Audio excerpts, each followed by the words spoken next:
తెలంగాణ దోస్తుకు సంబంధించి అప్లై చేసుకోవడానికి కావాల్సిన సర్టిఫికేట్స్ ఏంటి, డాక్యుమెంట్స్ ఏంటి అనేది ఈ వీడియోలో అయితే క్లారిటీగా తెలుసుకుందాం.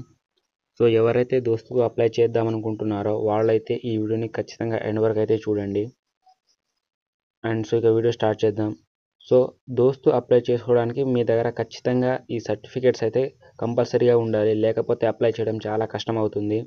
అండ్ ఈ సర్టిఫికేట్స్ అనేవి మీరు నెట్ సెంటర్లో అప్లై చేసుకుంటారా లేకపోతే ఆన్లైన్లో అప్లై చేస్తారా అనేది మీ ఇష్టం.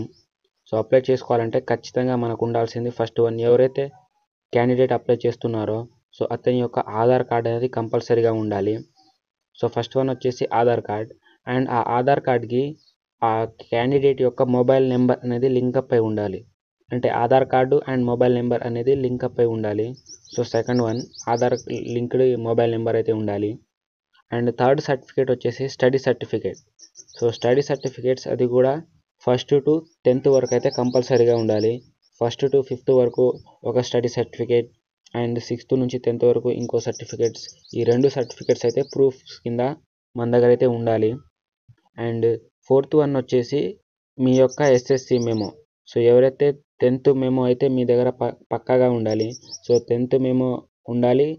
అండ్ లేకపోతే 10th మెమో లేకపోయినా ఆ రూల్ నెంబర్, సో మీ యొక్క హాల్ టికెట్ నెంబర్ అయినా మీ దగ్గర కంపల్సరీగా ఉండాలి. సో SSC మెమో అనేది కంపల్సరీగా మస్ట్ అండ్ షుడ్ ఉండాలి. అండ్ నెక్స్ట్ 5th వన్ చూసుకుంటే caste certificate. So caste certificate ఎందుకంటే మీరు ఏ క్యాస్టో చెప్పడానికి మనం క్యాస్ట్ సర్టిఫికేట్ వాడతాం కాబట్టి క్యాస్ట్ సర్టిఫికేట్ అయితే కంపల్సరీగా ఉండాలి. అండ్ క్యాస్ట్ సర్టిఫికేట్తో పాటు మీ యొక్క ఇన్కమ్ సర్టిఫికేట్ అనేది కూడా ఉండాలి. సో ఇన్కమ్ సర్టిఫికేట్ ఎందుకంటే మీరు ఈ పాస్కి ఆల్రెడీ అంటే ఇంటర్లో ఈ పాస్కి అప్లై చేసి ఉంటారుగా, సో సెకండ్ ఇయర్కు సంబంధించిన ఇన్కమ్ సర్టిఫికేట్ ఉన్నా సరిపోతుంది. సో క్యాస్ట్ సర్టిఫికేట్ ఉండాలి, అదేవిధంగా ఇన్కమ్ సర్టిఫికేట్ కూడా ఉండాలి. అండ్ నెక్స్ట్ చూసుకుంటే మీ యొక్క పాస్ ఫొటోస్ ఉండాలి. సో పాస్ ఫొటోస్ ఎందుకంటే మీ అప్లికేషన్కు సంబంధించి ఫోటో అనేది ఐడెంటిటీ కోసం మీ పాస్ ఫోటో అనేది ఉండాలి. సో ఈ పాస్ ఫోటో కూడా మీ యొక్క లేటెస్ట్ ఫోటో అంటే సెకండ్ ఇయర్లో కానివ్వండి, ఫస్ట్ ఇయర్లో కానివ్వండి, అవి కూడా లేకపోతే ఇప్పుడు కూడా స్టూడియోకి వెళ్ళి ఒక ఫోటో తీసుకురండి. సో పాస్ ఫోటో అనేది లేటెస్ట్గా ఉండాలి కంపల్సరీగా.